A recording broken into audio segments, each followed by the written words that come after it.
하나님 말씀은 누가복음 9장 51절에서 62절까지 말씀을 보겠습니다. 누가복음 9장 51절에서 62절까지 말씀입니다. 예수께서 승천하실 기약이 차감해 예루살렘을 향하여 올라가기로 굳게 결심하시고 사자들을 앞서 보내심에 그들이 가서 예수를 위하여 준비하려고 사마리아인의 한 마을에 들어갔더니 예수께서 예루살렘을 향하여 가시기 때문에 그들이 받아들이지 아니하는지라. 제자 야고보와 요한이 이를 보고 이르되 주여, 우리가 불을 명하여 하늘로부터 내려 저들을 명하라 하기를 원하시나이까? 예수께서 돌아보시며 꾸짖으시고 함께 다른 마을로 가시니라. 길 가실 때에 어떤 사람이 여짜오되 어디로 가시든지 나는 따르리이다. 예수께서 이르시되 여우도 굴이 있고 공중에 새도 집이 있으되 인자는 머리 둘 곳이 없도다 하시고, 또 다른 사람에게 나를 따르라 하시니 그가 이르되 나로 먼저 가서 내 아버지를 장사하게 허락하옵소서. 이르시되 죽은 자들로 자기의 죽은 자들을 장사하게 하고 너는 가서 하나님의 나라를 전파하라 하시고, 또 다른 사람이 이르되 주여, 내가 주를 따르겠나이다마는 나로 먼저 내 가족을 작별하게 허락하소서. 예수께서 이르시되 손에 쟁기를 잡고 뒤를 돌아보는 자는 하나님의 나라에 합당하지 아니하니라 하시니라. 아멘. 하나님 나라와 어울리지 않는 성도들 여섯 번째 이야기입니다. 이 핑계 성도는 주일 예배에 잘 참석하지 않습니다. 담당 교구 목사가 주일에 예배에 참석하지 않아서 전화를 하면 부모님이 모두 기독교를 좋아하지 않으시고 유교식으로 제사를 지내시는 분들이라 자신이 교회 다닌다는 사실을 부모님이 아실까봐 눈치 보느라 교회를 잘 나오기가 힘들다고 이해해 주십시오라고 말합니다.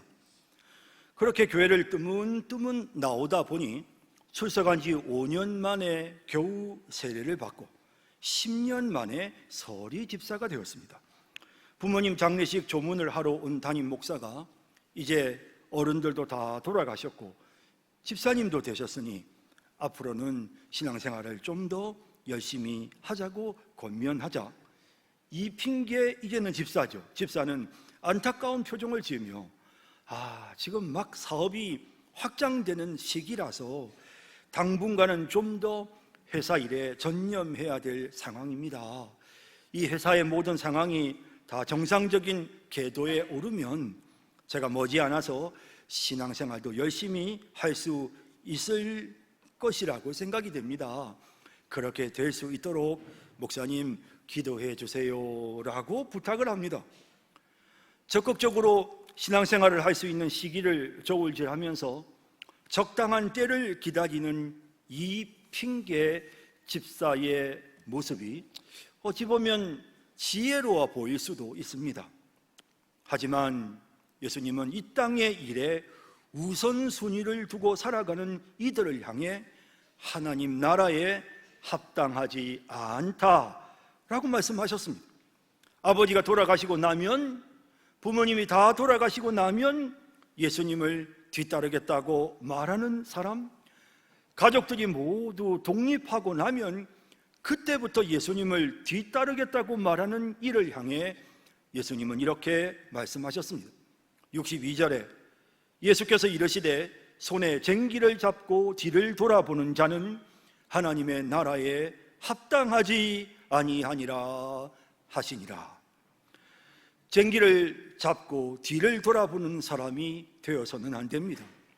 늘 급한 일에 쫓겨서, 이런저런 급한 일에 쫓겨서 중요한 일, 정말 해야 할 일을 제대로 하지 못하면 참으로 후회하는 인생이 될 수밖에 없습니다. 여러분, 우리가 우리 영혼을 위해서 준비하는 일은, 우리의 영혼을 위하여 시간을 투자하는 것, 다시 말해 신앙생활을 위해 노력하는 것은 굉장히 중요한 일입니다. 여러분, 우리는 영원한 삶을 삽니다. 그러므로 우리는 영원한 삶을 항상 준비해야 되는 것입니다. 급한 일에 쫓겨서 사느라 내가 정말 준비해야 될 영원한 삶을 제대로 잘 준비하지 못하는 것은, 그것은 참으로 어리석은 일입니다. 제가 군에서 목회를 할 때 예배 시간마다 신우의 병사 하나가 꼭 졸았습니다. 하도 예배 시간마다 똑같이 한 주도 빠짐없이 예배 시간마다 정신없이 졸고 있으니까 제가 그 친구를 똑똑히 기억했습니다. 그런데 한날은 부대에서 소식이 왔습니다.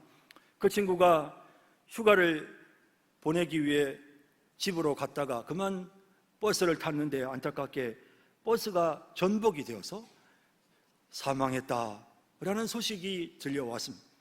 그래서 제가 부대를 대표해서 가서 이제 장례식 조문을 하면서 하관 예배를 인도를 합니다. 가족들이 함께 모인 자리에 이 젊은 친구의 장례식을 집례하는 일은 참 안타깝고 슬픈 일이었습니다. 하나님 나라 천국에 대한 이야기를, 말씀을 전하는데 자꾸 마음속에 그런 생각이 드는 것입니다. 과연 이 친구가 제대로 준비가 되어 있을까? 이 친구가 정말 제대로 준비가 잘 되어 있을까? 주님을 제대로 잘 만날 수 있도록 준비가 되어 있을까?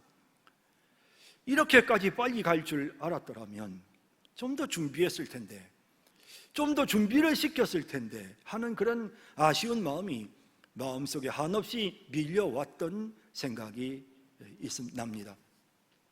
여러분, 우리는 언젠가 주님 앞에 가야 될 사람입니다. 가장 중요한 일은 천국 갈 준비를 하는 것입니다. 우리의 영혼을 위해서 준비해야 하는 것입니다. 우리가 육체를 단련하는 것 굉장히 중요합니다.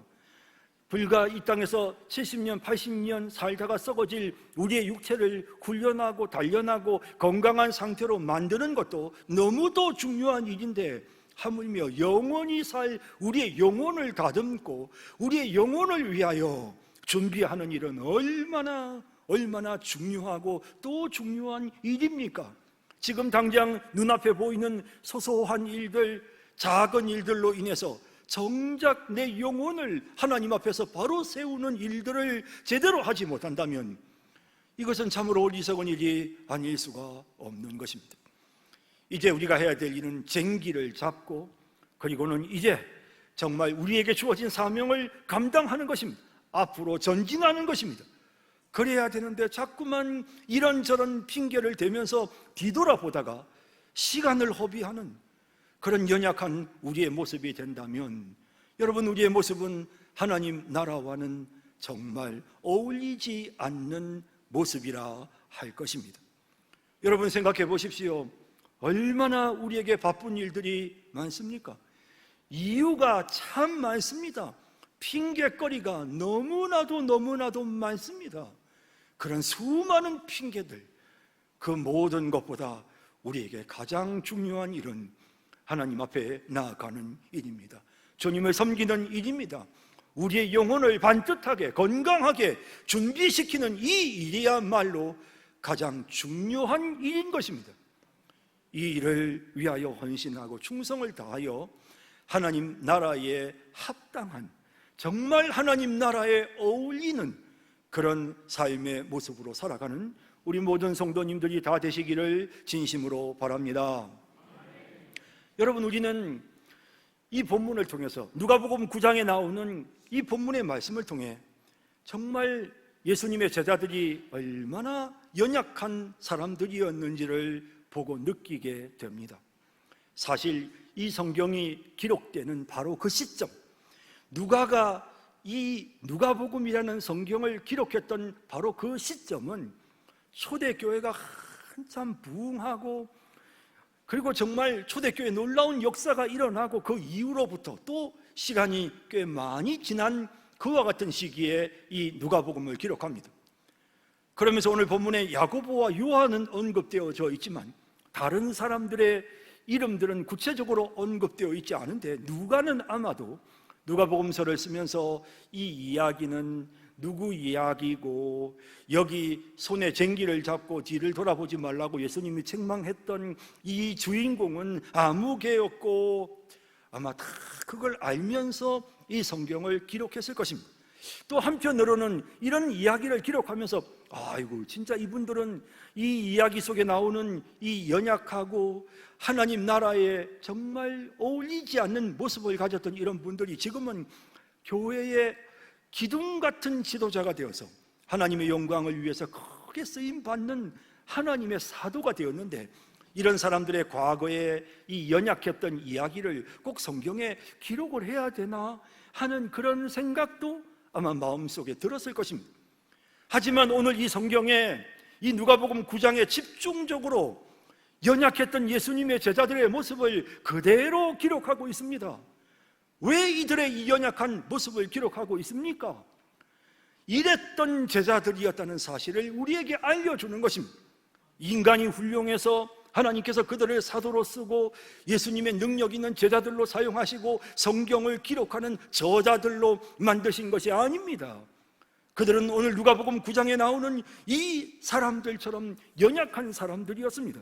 한 중독 집사처럼, 윤영광 집사처럼, 유경쟁 집사처럼, 문정통 집사처럼, 강버럭 집사처럼, 이핑계 집사처럼 연약한 사람들이었고 부족한 것이 진짜로 많았던 사람들입니다.